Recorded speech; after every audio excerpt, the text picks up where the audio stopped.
नमस्कार। मैं लोधी कृष्णा राष्ट्रवादी। आज एक विशेष दिन है, 2 फरवरी। शायद ये इतिहास में खास करके पिछड़े समाज के लिए एक बेहतर भविष्य के लिए आज बेहतर ही खास दिन है। आज का दिन कहीं ना कहीं बिहार की राजनीति में वो दिन है जो आज के दिन के रूप में अगर देखा जाए एक ऐसे महान पुरुष का जन्म जयंती है जिसको आप बिहार का लेनिन जगदेव बाबू कुशवाहा के रूप में आप जानते हैं। वही जगदेव बाबू कुशवाहा जिनको एक रैली में सीने पर गोली मारी थी और ऐसे व्यक्ति थे जो हमेशा पिछड़ों की लड़ाई, शोषितों की लड़ाई लड़ते रहे। चलिए आज उनकी जयंती पर कुछ उनके बारे में चर्चा करते हैं। जैसे जगदेव बाबू वो थे जिन्होंने एक नारा जो दिया बिहार को और पूरे समूचे भारत में उसकी चर्चा हुई थी। नारा था 100 में 90 शोषित हैं, शोषितों ने ललकारा है, धन धरती और राजपाट पर 90 भाग हमारा है। जगदेव बाबू समता मूलक शिक्षा व्यवस्था के पक्षधर हुआ करते थे।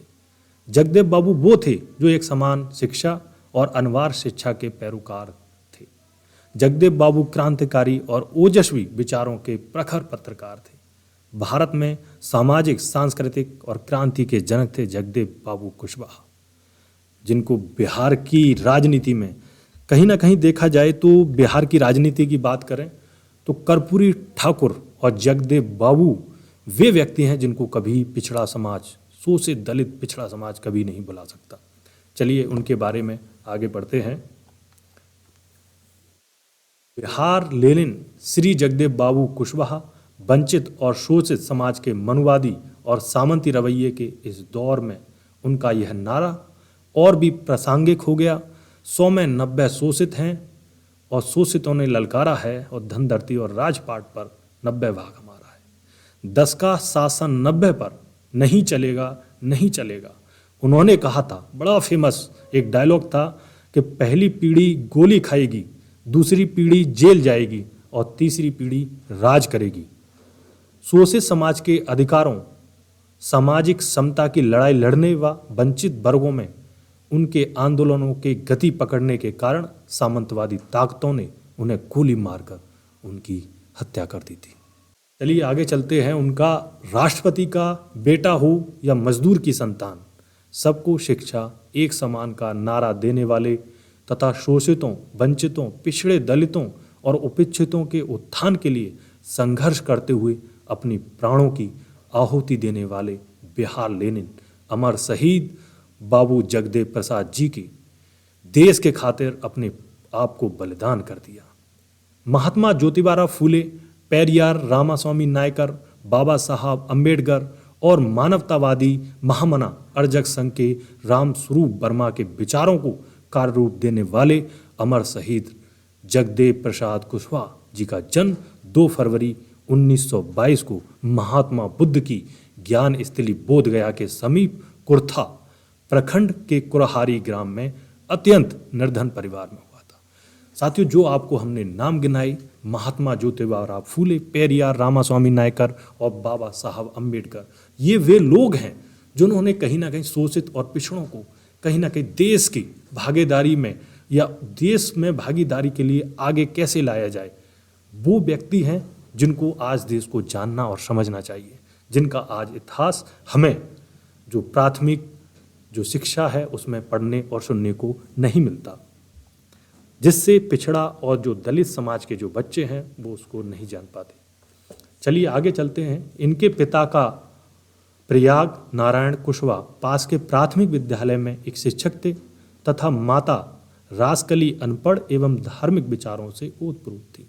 जब वे शिक्षा हेतु घर से जगदेव बाबू बाहर रह रहे थे तो उनके पिता काफ़ी अस्वस्थ रहने लगे। जगदेव बाबू की माँ रासकली देवी धार्मिक स्वभाव की थीं। अपने पति की सेहत के लिए उन्होंने देवी देवताओं की खूब पूजा अर्चना की तथा मन्नतें मांगी। इन सब के बावजूद उनके पिता का देहावसान हो गया। यहीं से जगदेव बाबू के मन में हिंदू धर्म के प्रति विद्रोही भावना पैदा हो गई। घर के सारे देवी देवताओं की मूर्तियां, तस्वीरों को उठाकर पिता की अर्थी पर डाल दिया। उसके बाद उन्होंने देवी देवताओं और भगवानों से सम्मिलित सभी ढकोसलों को जिंदगी भर के लिए नकार दिया। उस दौर में देश में जातिवाद का नशा चरम पर था। देश में सामंतीवाद व्यवस्था का विरोध करने का दुस्साहस मुश्किल से कोई करता था। इस ब्राह्मणवादी हिंदू धर्म से जो विक्षोभ उत्पन्न हुआ वो अंत समय तक रहा। उन्होंने ब्राह्मणवाद का प्रतिकार मानववाद के सिद्धांत के जरिए किया। अपने पिता के मार्गदर्शन में बालक जगदेव ने मिडिल की परीक्षा पास की। उनकी इच्छा उच्च शिक्षा ग्रहण करने की थी। वे हाई स्कूल के बाद जहानाबाद चले गए। निम्न मध्यम वर्गीय परिवार में पैदा होने के कारण बाबू जगदेव प्रसाद की प्रवृत्ति शुरू से ही संघर्षशील तथा जुझारू छवि की रही। वे बचपन से ही विद्रोही स्वभाव के थे। अमर शहीद जगदेव प्रसाद कुशवाहा जी जब किशोर अवस्था में अच्छे कपड़े पहनकर स्कूल जाते थे तो उच्च वर्ण के छात्र उनका उपहास उड़ाते थे। एक दिन गुस्से में आकर उन्होंने उनकी पिटाई कर दी। उनकी आंखों में धूल डाल दी। इसके लिए उनके पिता को जुर्माना भरना पड़ा और माफी भी मांगनी पड़ी। उनके साथ स्कूल में बदसलूकी भी हुई। बार का जिक्र है कि एक दिन गलती से एक शिक्षक ने जगदेव बाबू को चांटा जड़ दिया। कुछ दिनों बाद वही शिक्षक कक्षा में पढ़ाते पढ़ाते खर्राटे भरने लगा तो जगदेव जी ने उनके गाल पर जोरदार चांटा मारा था। शिक्षक ने प्रधानाचार्य से शिकायत की। जगदेव बाबू ने निडर भाव से कहा, गलती के लिए सबको सजा मिलनी चाहिए, चाहे छात्र हो या शिक्षक। तो पटना विश्वविद्यालय में पढ़ने के दौरान उनका परिचय चंद्रदेव प्रसाद वर्मा से हुआ। चंद्रदेव ने जगदेव बाबू को विभिन्न विचारकों को पढ़ने, जानने और सुनने के लिए प्रेरित किया। अब जगदेव जी ने सामाजिक राजनीतिक गतिविधियों में भाग लेना शुरू किया और राजनीति की तरफ प्रेरित हुए। इसी बीच वे सोशलिस्ट पार्टी से जुड़ गए और पार्टी के मुखपत्र जनता का संपादन भी किया। एक प्रखर संजीदा पत्रकार की हैसियत से उन्होंने दलित, पिछड़े, शोषितों की समस्याओं के बारे में खूब लिखा तथा उनके समाधान के बारे में अपनी कलम चलाई। 1955 में हैदराबाद जाकर इंग्लिश साप्ताहिक तथा हिंदी साप्ताहिक उदय का संपादन आरंभ किया। उनके क्रांतिकारी तथा ओजस्वी विचारों से पत्र पत्रिकाओं का सर्कुलेशन लाखों की संख्या में पहुंच गया। अमर शहीद जगदेव बाबू कुशवाहा जी की जो धमकियों का भी सामना करना पड़ा, प्रशासक से भी मनमुटाव हुआ, लेकिन जगदेव बाबू ने अपने सिद्धांतों से कभी समझौता नहीं किया। आखिरकार संपादक पद से त्याग पत्र देकर पटना वापस लौट आई और समाजवादियों के साथ आंदोलन शुरू किया। अमर शहीद जगदेव बाबू जी ने 1967 के विधानसभा चुनाव में संयुक्त सोशलिस्ट पार्टी, 1966 में प्रजा सोशलिस्ट पार्टी और सोशलिस्ट पार्टी का एकीकरण हुआ था, जो उम्मीदवार के रूप में कुर्था में जोरदार जीत दर्ज की। उनके अथक प्रयासों से स्वतंत्र बिहार के इतिहास में पहली बार संवित सरकार बनी तथा महामाया प्रसाद सिंघा को मुख्यमंत्री बनाया गया। जगदेव बाबू तथा कर्पूरी ठाकुर की सूझबूझ से पहली गैर कांग्रेस सरकार का गठन हुआ, लेकिन पार्टी की नीतियां तथा विचारधारा के मसले पर लोहिया से अनबन हुई और कमाए धोती वाला और खाए टोपी वाला की स्थिति देखकर संसोपा मतलब संयुक्त सोशलिस्ट पार्टी छोड़कर 25 अगस्त 1967 को शोषित दल नाम से नई पार्टी बनाई। बिहार में राजनीति को जनवादी बनाने के लिए उन्होंने सामाजिक सांस्कृतिक क्रांति की आवश्यकता महसूस की। वे मानववादी रामस्वरूप वर्मा द्वारा स्थापना जिसकी 1 जून 1968 में जो अर्जक संघ में शामिल हो गए। अमर शहीद जगदेव बाबू कुशवाहा जी ने कहा था कि अर्जक संघ के सिद्धांतों के द्वारा ही ब्राह्मणवाद को खत्म किया जा सकता है और सांस्कृतिक परिवर्तन का मानववाद स्थापित किया जा सकता है। उन्होंने आचार विचार, व्यवहार और संस्कार को अर्जक विधि से मानने पर बल दिया। जगदेव बाबू कुशवाहा जी एक महान राजनीतिक दूरदर्शी नेता थे। वे हमेशा हमेशा शोषित समाज की भलाई के बारे में सोचा और उसके लिए उन्होंने पार्टी तथा विचारधारा किसी को महत्व नहीं दिया। मार्च 1970 में जब जगदेव बाबू के दल के समर्थन से दारोगा प्रसाद राय मुख्यमंत्री बने, 7 अगस्त 1972 को शोषित दल तथा रामस्वरूप वर्मा की पार्टी समाज दल का एकीकरण हुआ और शोषित समाज दल नामक नई पार्टी का गठन किया गया। यह वक्त था इंदिरा का। देखिए आगे क्या होता है कि एक दार्शनिक और एक क्रांतिकारी के संगम से पार्टी में नई ऊर्जा का संचार हुआ। जगदेव बाबू ने पार्टी के राष्ट्रीय महामंत्री के रूप में जगह जगह तूफानी दौरा आरंभ किए। वे नए नए व जनवादी नारे गढ़ने में निपुण थे। उन जनसभाओं में जगदेव बाबू के भाषण बहुत ही प्रभावशाली होते थे। उत्तर भारत में शोषितों की क्रांति के जनक, अर्जक संस्कृति और साहित्य के पैरोकार शोषित समाज दल तथा बाद में बहुजन समाज पार्टी की स्थापना और मंडल कमीशन के प्रेरणा स्रोत सर्वहारा के महान नायक, भारतीय क्रांतिकारी, बहुजन नायक बिहार लेनिन के नाम से विख्यात बाबू कुशवाहा के जगदेव बाबू को बिहार लेनिन उपाधि हजारीबाग जिला में पेटरवार तेनुघाट में एक महती सभा में वहीं के एक लखनलाल महतो मुखिया एवं किसान नेता ने अभिनंदन करते हुए दी थी।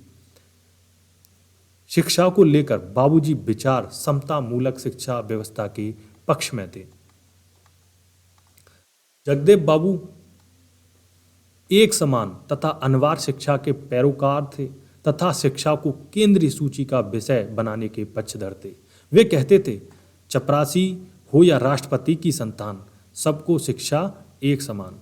5 सितंबर 1974 का वो दिन, जगदेव बाबूजी हजारों की संख्या में शोषित समाज का नेतृत्व करते हुए अपने दल का काला झंडा लेकर आगे बढ़ने लगे। कुर्था में तैनात डीएसपी ने सत्याग्रहियों को रोका तो जगदेव बाबू ने इसका प्रतिवाद किया और विरोधियों के पूर्व नियोजित जाल में फंस गए। पुलिस ने उनके ऊपर गोली चला दी। गोली सीधे उनके गर्दन में जा लगी। वे गिर पड़े। सत्याग्रहियों ने उनका बचाव किया किंतु पुलिस घायल अवस्था में उन्हें पुलिस स्टेशन ले गई। पुलिस प्रशासन ने उनके मृत शरीर को गायब करना चाहा, लेकिन भारी जन दबाव के चलते उनके शव को 6 सितंबर को पटना लाया गया। उनकी अंतिम शव यात्रा में देश के कोने कोने से लाखों लोग पहुंचे। अमर शहीद बाबू जगदेव प्रसाद कुशवाहा के भाषण बहुत ही प्रभावशाली होते थे। जहानाबाद की सभा में उन्होंने कहा था, 10 का शासन 90 पर नहीं चलेगा, नहीं चलेगा। 100 में 90 शोषित हैं, 90 भाग हमारा है। धन धरती और राजपाट में 90 भाग हमारा है। जगदेव बाबूजी की पंचकठिया प्रथा और अंत करवाया। उस समय किसानों की जमीन का फसल 5 कट्ठा जमींदारों के हाथियों को चारा देने की एक प्रथा सी बन गई थी। गरीब शोषित वर्गों का किसान जमींदार की इस जबरदस्ती का विरोध नहीं कर पाता था। जगदेव बाबू कुशवाहा ने इसका विरोध करने को ठाना। जगदेव बाबू हमजोली साथियों से मिलकर रणनीति बनाई।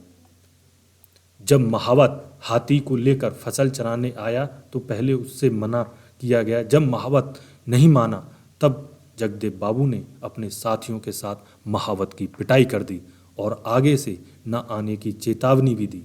इस घटना के बाद पंचकठिया प्रथा बंद हो गई। बाबू जगदेव कुशवाहा जी, बिहार की जनता अब उन्हें बिहार के लेनिन के नाम से पुकारती है। बाबू जगदेव कुशवाहा जी के दिए गए नारे के गोरी गोरी हाथ कादों में, अगला 2 बातें हैं मोटी मोटी, हमें चाहिए इज्जत और रोटी। जगदेव बाबू कुशवाहा जी के योगदान को झुठला नहीं सकता है।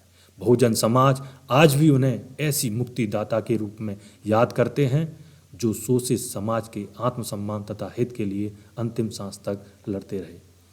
शोषित समाज को जागृत करने उनके योगदान को हमेशा याद किया जाएगा। सामाजिक क्रांति के महानायक, शोषित पिछड़ों के सच्चे मसीहा बाबू जगदेव सिंह कुशवाहा जी अमर रहें, अमर रहें। बाबू जगदेव सिंह कुशवाहा ऐसे योद्धा के नाम हैं जिसने शोषण के विरुद्ध आवाज़ बुलंद की और उपेक्षितों को उनका हक दिलाने के लिए जीवन समर्पित कर दिया। वे पहले ऐसे राजनेता थे जिन्होंने सामाजिक न्याय को धर्मनिरपेक्षवाद के साथ मिश्रित किया। जब मंडल कमीशन कमंडल की भेंट चढ़ गया तब उनके सामाजिक न्याय के दृष्टिकोण को भारी चोट पहुंची।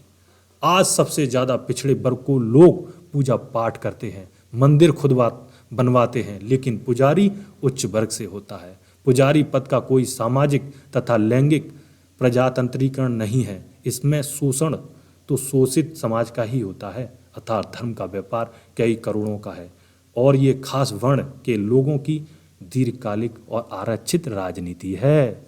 इसलिए जगदेव बाबू ने लोगों को राजनीतिक संघर्ष के साथ साथ सांस्कृतिक संघर्ष की आवश्यकता का एहसास दिलाया था। उन्होंने अर्जक संघ को अंगीकार किया जो ब्राह्मणवाद का खात्मा करके मानववाद को स्थापित करने की बात करता है। उन्होंने 1960-70 के दशक में सामाजिक क्रांति का बुगुल फूंका था। उन्होंने कहा था, यदि आपके घर में आपके ही बच्चे या सगे संबंधी की मौत हो गई हो, किंतु यदि पड़ोस में ब्राह्मणवाद विरोधी कोई सभा चल रही हो तो पहले उसमें शामिल हों। ये क्रांतिकारी जज्बा था जगदेव बाबू का और आज उनकी विरासत को आगे बढ़ाना है जिसमें 90% लोगों को हित और हक हुकूक की बात की करनी है। जगदेव बाबू के संघर्षों के आलोक में अगर वर्तमान भारतीय समाज की कोड़ बन चुकी समस्याओं का अवलोकन करें तो पाते हैं कि सामाजिक, सांस्कृतिक और आर्थिक रूप से किसान एवं आदिवासी सर्वाधिक शोषित हैं। भारत में महिलाओं की स्थिति स्वतंत्रता के 7 दशक बाद भी संतोषजनक नहीं हो पाई है। मध्यम वर्गीय, ग्रामीण और शहरी समाज में स्त्रियों को एक हद तक आर्थिक आज़ादी तो हासिल हुई है, किंतु सामाजिक संस्कृति क्षेत्रों में हालत अभी भी ठीक नहीं है। स्वतंत्र भारत में ऐसे राजनेता बहुत कम हुए जिनकी समझ जगदेव प्रसाद की तरह स्पष्टवादी हो। जगदेव बाबू का मानना था कि भारत का समाज साफ तौर पर 2 तबकों में बटा है, शोषक एवं शोषित। शोषक है पूंजीपति, सामंती, दबंग और ऊंची जाति के लोग और शोषितों में किसान, असंगठित और संगठित क्षेत्र के मजदूर, दलित आदि शामिल हैं।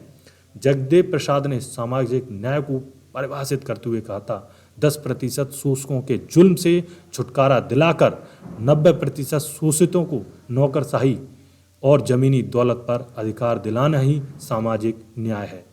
हमें ये बात हमेशा याद रखनी चाहिए कि हमारे पूर्वजों का संघर्ष और बलिदान व्यर्थ नहीं जाना चाहिए। हमें उनके बताए मार्ग का अनुसरण करना चाहिए। तो आप जानते हैं, ऐसे थे हमारे जगदेव बाबू कुशवाहा। आज कहीं ना कहीं दलित, शोषित और वंचित समाज है, उनके बारे में पढ़ना, समझना चाहिए। धैर्यपूर्वक हमें उनके विचारों को सुनना, समझना और आगे उनके विचारों पर ही चलना चाहिए। तो जगदेव बाबू कुशवाहा के बारे में आज इतना ही। आगे और बात करेंगे किसी अन्य महापुरुष के बारे में जिसने दलित, शोषित, वंचित समाज के साथ में इस देश के राष्ट्र के निर्माण में अपना योगदान दिया हो। तो मैं कृष्णा राष्ट्रवादी आपके साथ जुड़ा रहूँगा। यदि आपको अच्छा लगे तो वीडियो शेयर करें, सब्सक्राइब करें और आगे बढ़ाएं। बहुत बहुत धन्यवाद, शुक्रिया।